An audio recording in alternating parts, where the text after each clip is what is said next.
TopBrass. With this, let me also welcome my friend from UK, Mr. Naval Gun. Good morning, CK. Good morning, everybody. Looking forward to a nice, snappy little discussion this morning. Lots of things happening in the world. There are many things happening in the world, and there are many things happening in India. So let me tell you, apart from the bigger things which are political in nature, there is a big movement in India which is about the schools. So let me give you a little background. See, in India, there are two types of schools. One is purely government funded and aided, and the others are the private schools. The private schools are very, very popular, and most parents want to send their kids to the private schools. And the government schools have a standard fee system. They have the government employees as teachers, and wherever you go in any part of India, they follow certain construction style. So you will not see much of difference in the government aided or government schools. The fees are also very less. But in the private sector, the schools have evolved into a multi-tier system. There are schools where only politician kids will go. Then there are schools where only industrialist children will. And then there are mediocre schools, and everybody says that, hey, I follow this system, that system of study. I have the least stress on the kids when they study. I don't give any homework, blah, blah, blah. So all these are sales talks which are done by the schools, private schools. And on the basis of the sales talks, they actually jack up their fee structure. And parents also get into a lot of pressure because they want to give good study to their children. They also want to make sure that their children, when they grow up, should not ask, hey, Papa, you did not give me good training. You did not send me to nice school. So I think this whole vicious circle has created an environment where parents pay through the nose in order to buy an experience for their kids. And I wanted to give this background so that from this point we can start discussion. What is happening because of COVID? All that experience has gone down the drain. People have paid certain fee, but the students are studying at home using home Wi-Fi system, home PC, and home camera, and supervision is done by the parents themselves. So this is happening, and the schools are, of course, they're running a business. They want to charge the same amount of fee. So this is the subject that we want to take up today, where parents are sort of teaming up together, and they don't want to pay the fee because they are not sending their kids to school anymore. The kids are doing home study. So what is your take on this subject, Anirudh? Well, it's an interesting arena, and I come from the background of believing that education should be free for everybody, and it shouldn't be a postcode lottery.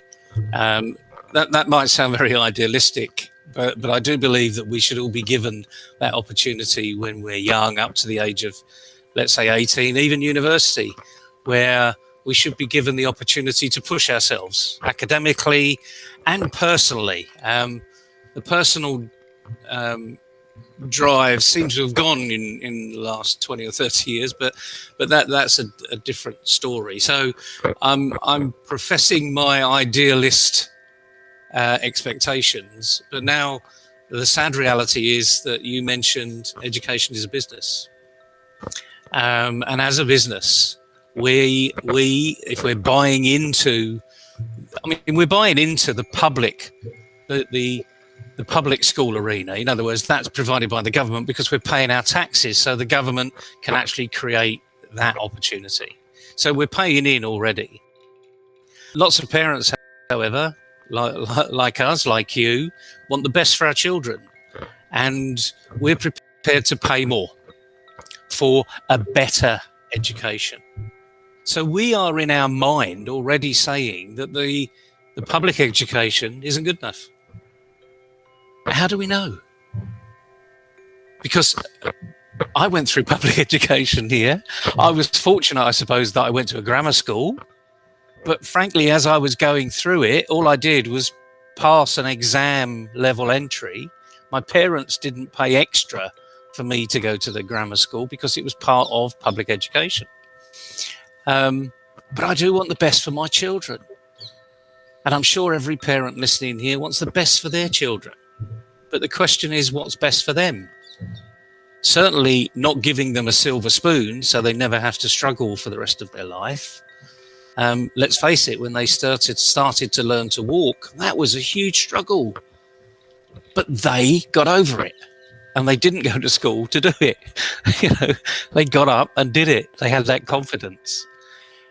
So what is it, I suppose, about this education system? And we're not just talking about India here, we're talking globally, because every education system around the world has followed what India's going through now. And as you say, now your kids are at home. What is the benefit of this similar education that they're getting online, that they can get from any other online provider, but they're not having that personal relationship that you're paying extra for? Because that's, I'm going to this good local school, which is charging a fee over and above that which the public arena charges. You want value for money. Why? Because it's coming out of your pocket. And education has become just another product, a commodity, a service, call it what you like. And we are looking at the value proposition. The question I've got for everybody is, should we really be looking at it that way? And remember, we're looking at it in a way that's best for our children. How do we know what's best for the children? I didn't go through a private education. Did I turn around to my parents and say, Dad, you didn't pay enough for me? The answer is no, I didn't. I never did. Because I knew that they stretched to put me through the education that I went through. So I had values in my life that were instilled in me very, very young. So I knew the value of money. I knew what we could afford as a family, and I was disappointed or excited one way or the other. And clearly, I wanted a Christmas like every other kid had a Christmas. I wanted the Nike well, Nike weren't around when I was very young, but I wanted those Adidas football boots that every other kid had as Adidas football boots. And every other kid had them. Well, they didn't actually. Parents went without to give their kids something that they really couldn't afford. So education is this funny one. I mean, I'm going around in a bit of a circle here because I think we've lost values in this particular arena, despite the fact we want our children to have the best opportunity. But I do think we should not be providing it on a plate. We should actually say, well, line up for dinner and there's lots on the menu and it's up to you to choose. And of course, kids do that because, that's 40 rupees, chips are 15 rupees, piece of fish is 55 rupees. They already have value in their mind when they're queuing up for that dinner queue. I think we need to get back to some basics and instill some real values into our kids and stop paying this postcode lottery and sending your kids to the best school out there. Because again, the next issue is, does the best school in the district have the best education? Are they the best teachers? Are they the best teachers because they pay more? And then you get this whole sequence of events that happens. And we're moving further and further away of the purpose of education. So you are so right, Naval. When I was studying, I was also studying in the government school. And my parents were paying whatever fee as per their salary standards, because that's how the fee structure was. If your parents' salary is high, you pay slightly higher. And if your parents' salary is low, you pay slightly lower. But the education system was standard. And for the benefit of giving right value, so that my parents were giving me pocket money so that I don't go high and dry. So my sister and I, they were being given certain amount of small pocket money where we can buy some toffees and small things on Yeah. our own. So we actually learn this life. We learn the education, and we also learn how to buy things and stuff like that. But in today's world, with our kids, this is not happening. We are first of all paying through the nose for, and that too because of the peer pressure. Because when we meet parents and we brag about, hey, my kid goes to this school, the other parents say, hey, my kid goes to this academy, and so on. So it's become more of a value driven system. It has become a commodity. So let's understand this has become a commodity. That's a point number one. Point number two is, in the COVID season, when the kids are not going to school, and the schools have so much land, they have playground, and they have teachers, and they have infrastructure. They want to charge the fee because they have expenses. My point is, just because they are just doing a process where the teacher comes in front of a camera and do all sorts of things. They are teaching maths, they are also teaching sports, they are teaching yoga, and they are also teaching music. And surprisingly, they are also teaching dance. You know, so I don't think this is sufficient. I feel that just by using a free platform from Google, you just have a camera access, and then you come in front of the student. They are not getting any value of any sort. They are not getting networking with other kids. They are not learning anything. What's the point in teacher in her bedroom running around and doing yoga? I don't think that is a value. So I think, in order to school to evolve, also they have to think out of the box. That is what I am thinking as a spender of money, as a parent. Yeah, I think you're absolutely right. I mean, if we're going to be, in essence, we're still on this debate about it's a commodity, it's a purchase. We want value for money.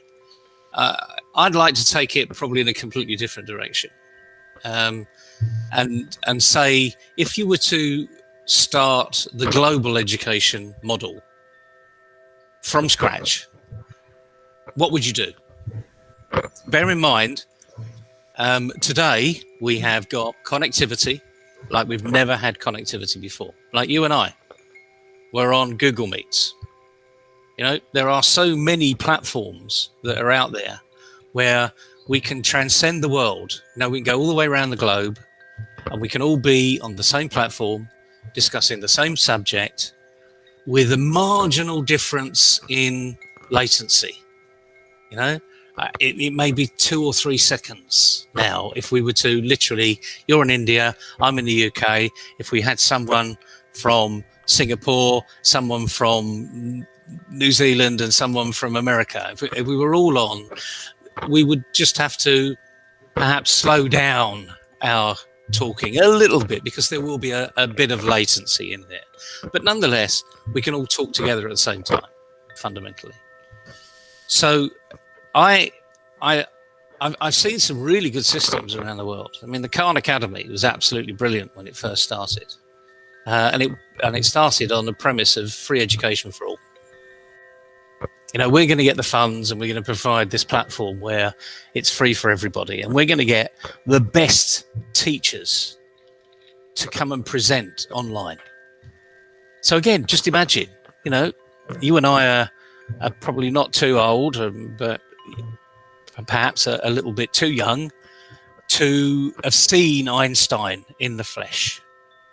This massive guru, hair up here, or mad professor here. I would have loved to have listened to Einstein talk about his theory of relativity the way he would explain it. And the point is, today we just Google it. We want to learn about, this is education in its rawest form. If you want to learn about Einstein's theory of relativity, you can go onto YouTube and you can find it. It's a bit crackly, you know. But the point is, you're hearing it from the horse's mouth. And the nice thing is, if you've not quite understood what he said, you can stop it, go back, and have another look until you've got it in your mind. The repetition has been created. And now you've heard about Einstein's theory of relativity from Einstein. Now imagine the power in that. So when you then go into your day school, you've all had the same teacher. Now it's up to your new teacher, who, for want of a better term, we're now going to call your coach, who's going to expand your thought process beyond the great teacher that Einstein gave you. I mean, if we could have heard Isaac Newton talk about gravity, you know, immediately my brain is just going, you know, what would I have given? You know, what would anyone have given? I mean, just for anyone listening, by the way, Isaac Newton was around long before any of this. The theory of gravity. Go and Google it. It wasn't this century, it wasn't last century, and it wasn't even the century before. So just go and Google it. You know, we didn't have TV, we didn't have radio. No, Marconi had wasn't even a twinkle in his parents' or great grandparents' eyes. So, but just imagine now, you're hearing all of this great theory from the people that had created the theory. And if we could do that, then actually the education system starts to take on a different form. And it becomes a global education system. But of course, if we were to think that way, we wouldn't have any country barriers. We wouldn't have any country borders. We would have freedom of movement all around the world. So again, we're talking about a utopian state here that probably will never, ever exist. Certainly not in our lifetime. You know, maybe in someone else's in the future. But if you were to start off with the education system today, what would you do? Is that appealing, you know? No, I think most of the parents are fully aware. No sane parents will send their kids to school for next 2 years because they don't want their children to get COVID. So we know that, you know, this lifestyle is going to be there for 2 years. But for 2 years, which is a very long time, kids cannot just stay at home and do nothing. And this is not sufficient, you know, just use a camera and dance around in front of the children and as if you're running your day school class. This is not sufficient. So I think schools, in my opinion, as a parent, have to do slightly change in their, or rather recalibrate the way they are doing things. And you see, you're absolutely right there, because what you've done is you've given this a kick of reality. And the reality is we don't have school as we always have been used to school. Kids are not physically leaving the front door of the house, walking to school or getting on the scooter or getting on the school bus and going in through the school gates and then into a classroom where they're learning with their mates. You know, they're doing what we're doing here. They're listening to a teacher that, frankly, they don't know whether they're on the south of France on holiday, you know, because they've got the school backdrop behind them, or they're in downtown Mumbai. Things have changed. We've got to get over that situation, and the schools need to adapt. They need to change. And sadly, we're going to go back straight to this value proposition. You and I both know there are lots of other things you can do online if you're not physically in the workshop. You know, people call me a trainer. Okay, we do group coaching. If that's called training, I'm not quite sure. We do workshop capability. We have for years been doing these workshops around the world, not just physically, but also digitally. It's a completely different arena doing it digitally.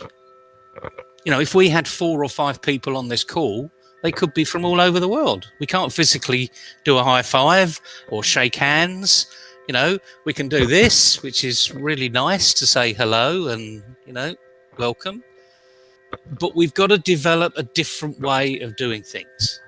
And Sadly, I think the majority of the education system, again, this isn't a monopoly of India, and it's not a criticism of anybody, but we're stuck in the model. You're So right. rather than come to school, it's go online, deliver a lesson, do the work in the lesson, now close online down or move to your next class, do the homework, come back into school. That, for a young person that thrives on the very team effect that you have in a classroom, doesn't work. I mean, I know teachers that have said, I can't do this. I can't see the kids. I can't walk around the classroom. So I've helped quite a few of them actually get a body cam and say, rather than do this sit down stuff, get up and walk around, but have the body cam with you. And mentally just walk around your own room, put chairs there and talk to these children by name, and all of a sudden the majority of them say, blimey, that worked. And I said, well, okay, so pass that on to the rest of your teaching profession and get it to work for them. And it's amazing what you can do with a little bit of thought. But we've got 2 years of this probably, and we've got to be doing it. Otherwise, you will get the rebellion of parents saying, "Why am I paying these fees? Where's the value proposition?" It's not a language I like to have in education, frankly. As I said at the very beginning, my belief is education should be free for all. And the thought of a value proposition means that you're assigning a sales ticket to it. You're walking into a shopping mall and saying, "Oh, look, this is half price." Well, it looks the same, yeah, but this one's half price. Just doesn't work for me. So, but anyway, maybe what are your thoughts on that?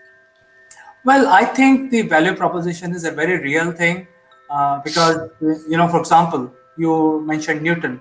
Now, Newton had to solve his problem of gravity because he was not able to come out with a mathematical formula, the law of gravity. So he invented the entire new mathematics, which is called calculus. Now, when we were studying calculus, we were just tearing our hairs apart. So if imagine a situation where some kid in the middle school understanding calculus, I don't think they will ever be able to understand the way the teachers are teaching them what is calculus. Okay, so calculus can be a more difficult subject. How about Pythagoras theorem, which is 2000-year old? Archimedes, he invented Pythagoras theorem. I think it's a nightmare. It's a nightmare of any middle school student to understand Pythagoras theorem. And they have to do it to go to the next class. So in the current system, can they really teach Pythagoras theorems? Can they really teach language? There are some 3 languages are compulsory in India. India is a multilingual country. Yep. We have 3 languages compulsory in India, which is English, Hindi, and colloquial language. So we speak our mother tongue at home. That is fine. Kids will learn, right? But I know they don't know how to write. How they can speak, but how they will write? They don't know even how to make the characters. Same is the case with any other language. So how are schools going to teach language, simple things like language, to the students? By just coming in front of camera and saying, "Hello children, how are you?" And, "Hey, so what are you doing? Did you watch this cartoon?" These kind of things are happening as if it's like a chit chat kitty party. I don't think it's going to. And then in the end, they say, "Okay, pay me this fees." Why we? So this rebellion is already growing in India, where parents don't want to pay unless school come up with a new system. They have. Well, yeah, I mean, you're absolutely right there. You touched a little bit on this term that I use all the time called purpose. What's the purpose? So, what's the purpose of calculus? If you understand Newton and why Newton came up with it, then you create your own purpose. Pythagoras, a squared plus b squared equals c squared. I mean, I know it now. I'm a mathematician, so yeah, I probably remembered all this sort of useless stuff going forward. But it had meaning to me at the time, because I was fortunate to have a teacher that would give it meaning. A lot of teachers today go through the motions; they don't give it meaning. You know, what does a young male or female that wants to be a hair stylist, why do they need to pass O-level maths? Now, the point is, there are elements of O-level maths that are going to be really important to them as they move forward, you know, not just in the cutting hair arena, but when they have their own salon or franchise of salons, or buy into a franchise, or pay a retainer because they need to buy their seat in the salon. And there are elements of maths at O level that are really important for that, you know. And I'm not talking about value here. I'm talking about, you know, 1 + 1 actually always equals 2. And that's the whole point. So if you can have meaning in the classroom, you can get more engagement. You just mentioned, you know, hello kids, did you have a nice weekend? Did you see the cartoon? There is nothing wrong in that. But if it continues for 45 minutes, there's everything wrong in that. That's not engagement. That's desperation. So we have got to help teachers, you know. Let's face it. They didn't go through their training courses to teach in front of a computer. I bet none of their learning, none of their presentations, none of their teaching qualifications actually were, there wasn't 1% of their course that says you will be marked by your digital performance. So we can't blame the teaching profession. You know, we got to help the teaching profession. However, when you mention the private school arena, this is now a business. So the people that need to be re-educating the teachers are not me and you, it's the owners of the businesses. They will therefore get a better value proposition for you as a parent, and you're prepared to pay. Absolutely, Neville. So the schools have to think, recalibrate their business, maybe let go their land, build a mall. I don't care. But as far as the school is concerned, I think they have to get a new system, which is partly based on physical presence using a camera, and also based on certain quizzes like a K-12 system, online e-learning system, which has to marry along with this one. So they need a system. They need to train their teachers to online arena, and they also have to get the right attitude. So I think they have to change the whole business model. They have to also change the attitude of the teachers, and they have to also change their teaching style, because coming in front of the students, 40 students or 20 students all the time, looking at the bedroom of the teacher is not training them anything. And you know, why they have to understand calculus, and why they have to understand Pythagoras theorems and Archimedes principle, because when they grow up, when they cross 18 years of life, all these equations will stare in their eye whenever they look out. Even, you know, when you have to walk on the street, whether you go straight and then make a 90 degrees turn, you need to know exactly, you know, how you're doing. It's a life skill. So you know, I'm very worried if my children don't understand these life skills, which we call mathematics or social studies or language, what they are going to do. That is my real worry. It's a concern. I wouldn't say it's a worry, and it's only a concern because you're not in control of your children's education.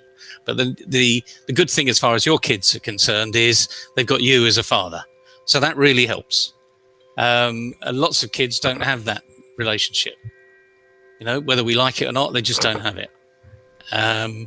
So parents really, over the last 4 or 5 months, have really had to step up to the plate And equally, lots of parents that I've been speaking to, and believe you me, I speak to thousands and we talk with thousands on different platforms around the world. They are suddenly, a lot of them are saying, I didn't realize how such a difficult job teachers had. Now that's an awareness in itself. That's a tick in the box. So at least that's an opportunity. But of course, then it's going to come back to, but I'm paying for it. Okay. So although I've had this kick of reality in that my kids are now working from home on the screen and I'm having to spend more time with my child's education, I do expect the teacher, I do expect the education system that I'm paying extra for to deliver the goods, the value proposition. So you mentioned lots of things that schools need to be thinking about. I've an acquaintance who's a very big architect, a guy called Norman Foster, of Foster and Partners. He, many years ago, talked about the changing spaces of a building. So in other words, there's no such thing, there should be no such thing as a bespoke building anymore. It should be interchangeable.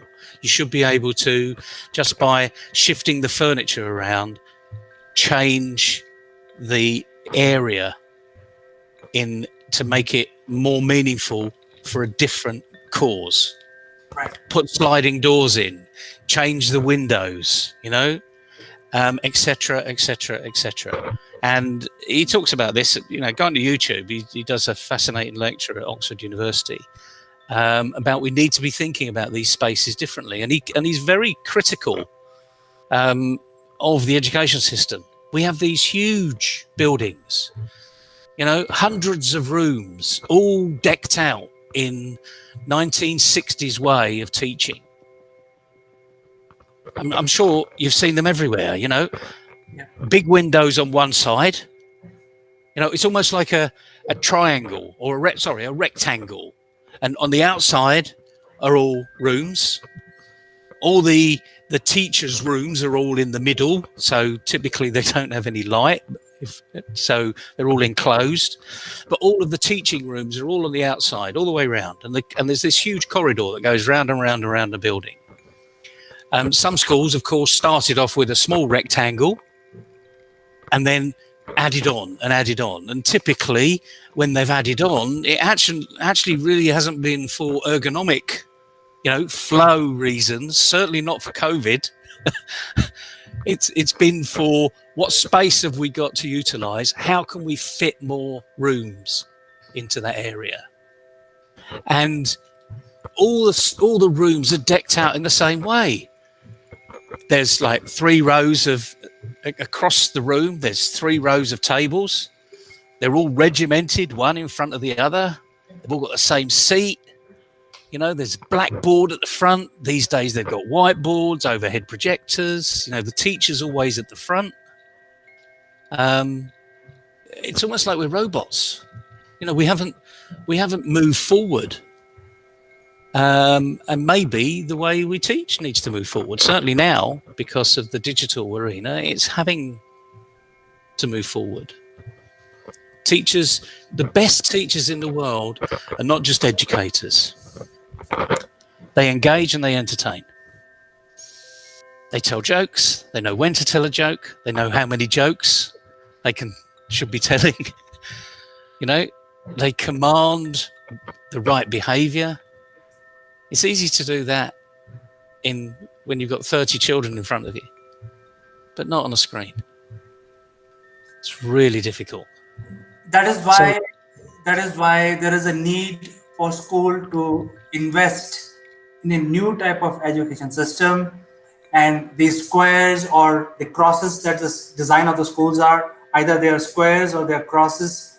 I think that is their property. They can do something else with that. But when it comes to education, they have to hire the right teacher who can connect with the kids digitally. The teacher should have right attitude. So I think your company is already doing a lot of work in attitude building. Maybe you can help them.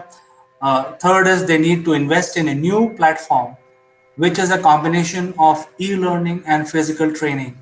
that has to come together, and the teachers needs to be trained. So I think this whole school arena needs to recalibrate because you know Neville, home study is not a new subject. It has been around for 50 years. I did part home study as well because I did homework. That's home study. And we didn't have. I didn't have a study that I could go to. I was on the dining room table along with my three other brothers that was all doing homework. you know so, and we weren't doing the same homework, but we did ask each of the other one for some help every now and again. But that's what we're missing at school. We're missing that collegiate type arena. Don't get me wrong, by the way, that when you got four young adolescent men in the house, it's not all rosy. There's lots of fights. Okay, but it's called family life. But as I say, we didn't have bespoke areas. It was, okay, we've all had dinner and we all had dinner at the same time. Unlike today, it's whenever the kids roll in. We all had dinner at the same time, and then we cleared, we did the washing up, and bingo, we were straight to homework. And so we've all been home studied, really, in some sort of shape or form. As we say, we're not going to solve the situation here, but for all you teachers out there, or for all of you owners of these new education arenas, and for parents, come and talk with us. We haven't got all the solutions, but we can certainly help you find them, because it's what's going to be right for you. Absolutely, Neville. In fact, so I think in today's discussion, three things are very clear that, and also the education policy in India has changed at the right time. The new policy follows a totally different format. So I think schools have to take cognizance of that. Also look at what systems they can adapt. They have to invest money in buying the software solution, or maybe free, we don't know, but they have to definitely get into new arena of a new systems, and then have a new engagement model with the kids. So I think these are the three things that we have come out with. And last, which is the most important, is change the attitude of the teachers.